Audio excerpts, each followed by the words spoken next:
সুপ্রিয় দর্শক, আপনারা দেখছেন এসপিএন বাংলা টিভি। দেখুন ও সাবস্ক্রাইব করুন এসপিএন বাংলা টিভি, দেশ ও মানুষের কথা বলে। সমিতির লাইভের সম্মানিত সদস্যবৃন্দদের ধন্যবাদ জানাচ্ছি আমাদের সম্মানিত প্রধান অতিথি মহোদয়কে। স্যার, এখন কয়েক সেকেন্ডের জন্য আপনার সাথে একটু জাস্ট ছবিটা অনুরোধ জানাবো। সেটা হলো, আপনারা আমাকে পছন্দ করেন না ঠিক আছে, কিন্তু আমার পেশাকে আপনারা অমর্যাদা করেন কেন? মিজান ভালো না, মিজান কথা বলতে পারে না, তার চেহারা সুন্দর না, বাসন ভঙ্গি সুন্দর না, সে আঞ্চলিক ভাষায় কথা বলে, সব দোষ আমার আছে ঠিক আছে, কিন্তু বাংলাদেশ গ্রন্থাগার সমিতিকে আপনার প্রকারান্তরে প্রতিদিন প্রতিনিয়ত ছোট করছেন। কেন করছেন? 2012 সালে যখন মাননীয় প্রধানমন্ত্রীকে আমি আপনাদের সামনে হাজির করলাম, তখন আপনারা বললেন একটা রকম ধোয়া তুলে দিলেন যে মিজান এটা প্রধানমন্ত্রীর সাথে বসে স্টেজে কথা বলবে, এটা জাত চলে যাবে না। সমানে শুরু করলেন আপনারা অনেক অনেক কথা। সর্বশেষ গত রাত্রে 10:30টার সময় আমাদের কাউন্সিল মিটিং চলছিল, কাউন্সিলর উপস্থিত ছিলেন। এমন সময় আমাদের কাছে একটা মেসেজ আসলো, একটা টেক্সট করা হয়েছে, আমি কি আসলে কি আমি জামাতের লোক, আমি কি জঙ্গি, আমি সরকারি চাকরি দিই। তারপরে যখন তাকে বলা হলো যে, যখন বলছে যে না সভাপতি সাহেব তো উনি গ্যারেন্টি চাকরি করেন, উনি গভর্নমেন্টের একজন অফিসার, সরকারের বিভিন্ন কর্মকাণ্ডের ইয়েতে। এখন প্রশ্ন হচ্ছে, আমি এতদিন সরকারি চাকরি করি, এটা কেন বলি নাই স্যার? বলি নাই যেহেতু আমাকে সভাপতি হিসাবে স্যার আমার পেশাজীবীদের জন্য অনেক সময় ডিসক্রাইবলি অনেক কথাবার্তা বলতে হয়। সরকারি চাকরি করে আমি এইসব কথাবার্তাটা বলতে পারি না। কাজে গভর্নমেন্টের চাকরি করি, ওটা আমার রুটি রিজিক, কিন্তু এটা আমার পেশা, এটা আমার নেশা, এবং আমার পেশাজীবীদের জন্য যা যা করার দরকার তাকে করবো ইনশাআল্লাহ।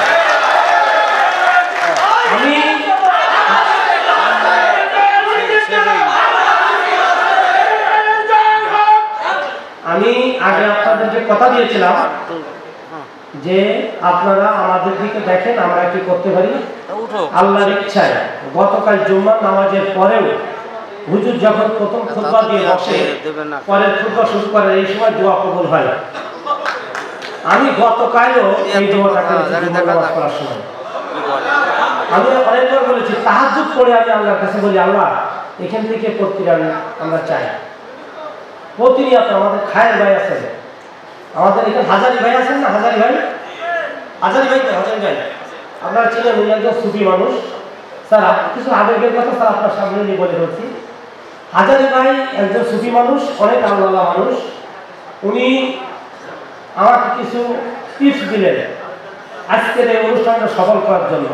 বেশি দিন আগে না, আমি হাজারি ভাই আপনার কথা মতো সেই আদর্শ, সেই দর্শন নিয়ে আমি প্রতিদিন সেই আমলটা করে আসছি। স্টিল নাও আজকে সকালে সেটা করেছি, আপনাদের সাথে আসি।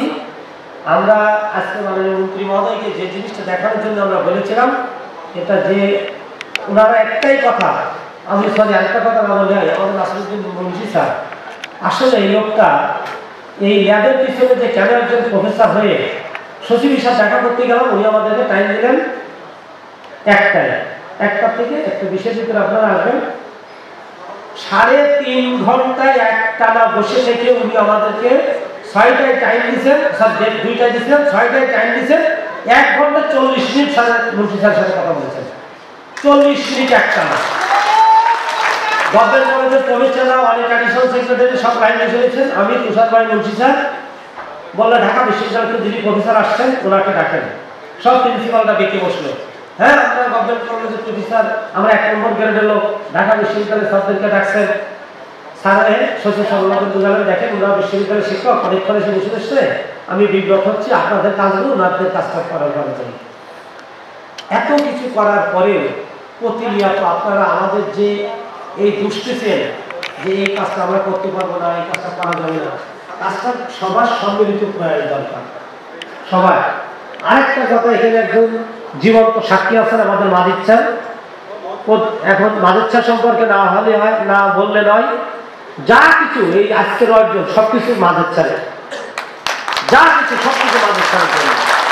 আরেকজন লোক সরকারি কর্মকর্তার অন্তরালে, উনি বাংলাদেশ গ্রন্থাগার সমিতির নন, ডক্টর সাধন কুমার বিশ্বাস স্যারের নাম শুনছেন, আমার সামনে আছেন, স্যারকে ধরে রাখছি। উনি কালকে রাত্রে 11টার পরে থেকে পড়াইছেন যে আপনি কোন কথাটা বলবেন। ঠিক আমার অফিসে যেয়ে স্যার একটু দাঁড়াবেন, আপনি স্যার আপনাকে একটু দেখুন স্যার, সাদর স্যার ডক্টর সাজান কুমার বিশ্বাস, উনি ডাইরেক্টর ছিলেন করেন। আমার অফিসে যে উনি বলছেন যে আপনি এই ঠিক এই ঘন্টা বলবেন আর এই ঘন্টা বলবেন না। যদি আপনি এই কথাটা বলেন যে বোর্ড এই কথা বলছে, তাহলে কিন্তু এটা ঝুলে যাবে। আপনি শুধুমাত্র বলবেন এইটা এই অবস্থায় আছে, এই অবস্থায় করে দিলে আপনাদের কোনো আর্থিক সংশ্লিষ্ট থাকবে না। আমি জাস্ট ডিজি স্যার চলে যাবেন, স্যার আরেকটা মিটিং, আমি জাস্ট পেশাজীবীদের জন্য আমরা কি করেছিলাম সেটা জাস্ট স্লাইডগুলো দেখাই যাবো। আমি বলবো না, কথা বলবো না, জাস্ট একটু বলে যাবো। এই 3টা ভাগে 3 পাশে 15টা স্লাইড তৈরি করার পরে কালকে মিটিং এর পরে শেষ করে রাতে 1টার সময়, অনেকটার সময় আমাদের আরেকজন উদীয়মান আমাদের ইমদাদ ভাই সহ অনেক আছে, আনিস আছে, আনিস মহিউদ্দিন ভাই এবং আমাদের আব্দুল্লাহ বশির আছে না সবাই এটা আমাকে তৈরি করে দেখ। এই 3টাকে আমাকে 3টা ভাগতে 5 মিনিট সময় দেওয়া হয়েছিল। তারপরে স্লাইড আমাদের ছিল যে আমরা একটা জিনিস ভুল আসতেছে, যুক্ত ফ্রন্টে বলা হচ্ছে বঙ্গবন্ধু যুক্ত ফ্রন্টের সময় এই গ্রন্থাগারে ভিত্তিপ্রস্তর স্থাপন করেন, আমরা স্লাইডটা সেইভাবে বানিয়েছিলাম। আমি বলছি না, কালের সাক্ষী একজন আছে কাজী আব্দুল মাজেদ স্যার বললো দাঁড়াও আমার একটু কথা আছে। বঙ্গবন্ধু অসমাপ্ত আত্মজীবনী বইটা উনি অনেক রাগারাগি করে খুঁজিয়ানি দেখলেন। বঙ্গবন্ধু আসলে শপথ নিয়েছিল মে মাসের 6 তারিখে উনি, আর যুক্তফ্রন্ট গঠন হয়েছিল মার্চ মাসে, কিন্তু লাইব্রেরি ভিত্তিপ্রস্তর স্থাপন হয়েছিল কিন্তু 5ই ফেব্রুয়ারি। কাজে যদি বলা হয় আমাদের যিনি প্রফেসর আমাদের আজকে যিনি নায়ক জাহাঙ্গীর ভাই আছেন, উনিও কিন্তু কালকের একটা আমাদেরকে বলছিলেন যে খোঁজদার এই জিনিসটি কিন্তু খেয়াল করতে হবে। আমরা কিন্তু সেই জন্য যুক্ত ফ্রন্টের কথা লিখলাই, তৎকালীন পূর্ব বাংলার কথা লিখছি। এটা ছিল উৎপত্তি। এবার আসেন লাইব্রেরি নিয়ে কি আসলো। জাতির পিতা বঙ্গবন্ধু শেখ মুজিবুর রহমান উনি কি নিয়ে ভাবলেন, লাইব্রেরি নিয়ে। আজকে না, সেই আমার মিতুল স্যার টোটাল দিয়ে বলে দিচ্ছেন, আমি ওইটা নিয়ে আর মিতুল স্যার যেটা বলেছেন সেটা আমি রিপিট করতে চাচ্ছি না। বঙ্গবন্ধু 1970 সালে 71 সালে ক্ষমতা গ্রহণের পর 3.5 বছরে এমন কোন জায়গা নাই যে জায়গায় সুদৃষ্টি যায়নি। ঠিক তদ্রূপ আমাদের বর্তমান প্রধানমন্ত্রী আসলে ঐশ্বরিক সূত্রে সেই মেধা এবং প্রজ্ঞাটা পেয়েছেন। বঙ্গবন্ধু গ্রন্থকার পেশাজীবীদের নিয়ে 1974 সালের যে কুদরতিকতা শিক্ষা কমিশন হয়েছিল, সেই জায়গায় যে কথাটা বলেছিল, আমি শুধু একটা জিনিস আপনাদেরকে কোট করব, একটু দেখেন। আমাদের জাহাঙ্গীর ভাই বলেছিলেন যে আপনি এই জায়গাটা একটু বড় করে দেবেন। কুদরতিকতা দেখেন বঙ্গবন্ধু হাতে কমিশন রিপোর্টটা দিচ্ছেন।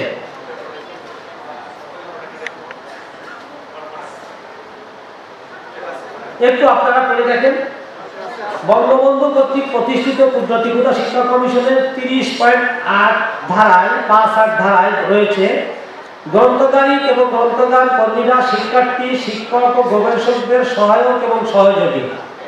উন্নত দেশসমূহে এর সত্যটি স্বীকৃতি লাভ করেছে বলে গ্রন্থকারীদের উদ্যোগ, উৎসাহ, উদ্ভাবনী তৎপরতার মাধ্যমে তথাকার গ্রন্থগানগুলি উত্তরোত্তর অধিকতর সার্থকতা অর্জন করেছে। আমরা তাই সুপারিশ করি তুল্য যোগ্যতা সম্পন্ন প্রশিক্ষণপ্রাপ্ত গ্রন্থকারী এবং গ্রন্থকার কর্মীকে পদমর্যাদা এবং পারিশ্রমিকের ব্যাপারে শিক্ষকদের পর্যায়ভুক্ত করতে হবে। মাননীয় প্রধানমন্ত্রী শেখ হাসিনা কিন্তু আমাদের শিক্ষকদের থেকে 1 গ্রেড বেতন বেশি করে দিয়েছেন। এই পর্যন্ত ঠিক আছে, এই পর্যন্ত বাস্তবায়ন হয়েছে। আমরা মাননীয় প্রধানমন্ত্রী শেখ হাসিনার প্রতি কৃতজ্ঞতা জানাই। আজ আবার তার প্রতি কৃতজ্ঞতা প্রকাশ করছি। পরের শব্দটাতে দেখেন আপনারা, তাই আমরা সুপারিশ করছি গ্রন্থকারীদের প্রশাসক গোষ্ঠীর অন্তর্ভুক্ত করা অযৌক্তিক এবং জাতীয় স্বার্থের পরিপন্থী হবে। আজকে আমার বক্তব্যটা মাননীয় মন্ত্রীর কাছে ছিল এটা। 1974 সালে বঙ্গবন্ধু কুদরতিকতা শিক্ষা কমিশনে বলে গেছেন লাইব্রেরিয়ানকে প্রশাসনের কাজের সাথে লাগানো যাবে না, সেটা জাতীয় স্বার্থের পরিপন্থী হবে। স্টিল নাও আজ পর্যন্ত লাইব্রেরিয়ানকে তার দায়িত্ব পালন করতে না দেয়, তার প্রশাসনের কাজের সাথে সংযুক্ত করা হচ্ছে। তাহলে এটা এই নয় কি যে বঙ্গবন্ধু যে অঙ্গীকার করছিলেন, যে কুদরতিকতা শিক্ষা কমিশন দিয়েছিলেন, তার পরিপন্থী কাজ হয়ে যাচ্ছে। আজকে আমরা মাননীয় মন্ত্রীর সামনে সেটা উপস্থাপন করতে চেয়েছিলাম। আমি এইটুকু দেখানোর সাথে সাথে মন্ত্রী বলছে ঠিক আছে এটা বলতে না, আমি আগে কথা বলবো, আপনার কিছু বলার দরকার নাই। তখন আমি বললাম ভালো হয়েছে, আমি তো কথা বলতে পারি না, আঞ্চলিক ভাষায় কথা বলি, আমার কথা বলার আগে যদি আমার কাজটা হয়ে যায় তাহলে তো সুবিধা। পরের জায়গা দেখেন, মিতুল স্যারের একটা আর্টিকেল গতকাল প্রকাশ হয়েছে, কয়েক জায়গায় দিছে, দেখেন এই জায়গাটা স্যারের বোর্ড করছে, উচ্চ যোগ্যতা সম্পন্ন গ্রন্থকারীদের হাতে, খেয়াল করেন, উচ্চ যোগ্যতা সম্পন্ন গ্রন্থকারীদের হাতে তুলে দিতে হবে গ্রন্থকারের সর্বময় দায়িত্ব এবং কর্তৃত্ব।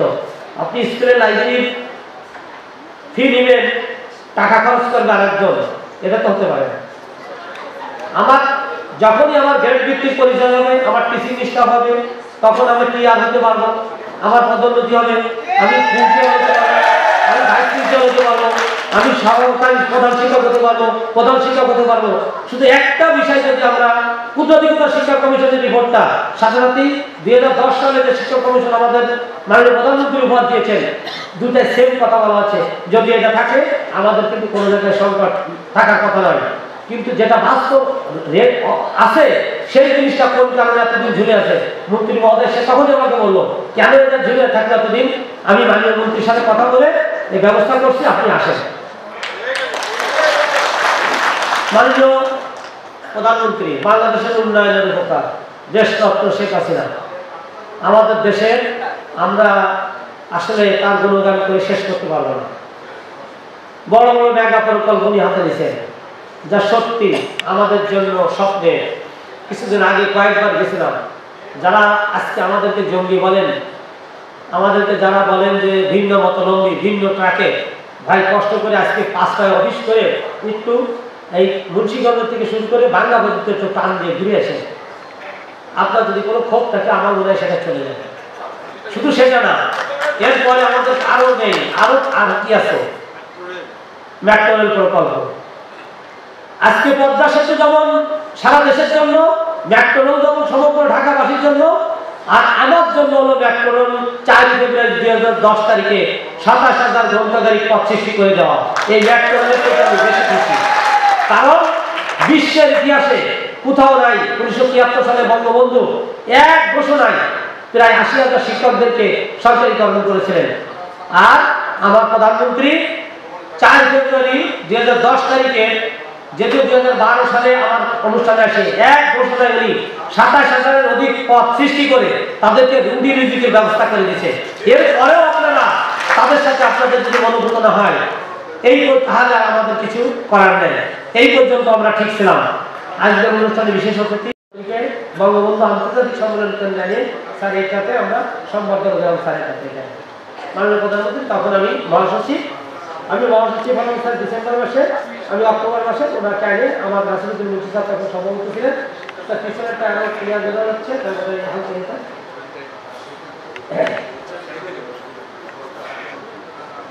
এটা হলো 2012 সালে আমরা এখানে স্যার প্রায় আমাদের 5,500 ডেলিগেট ছিলেন এবং বঙ্গবন্ধু আন্তর্জাতিক সম্মেলনের জন্য 3500 ভাগ ক্ষমতা।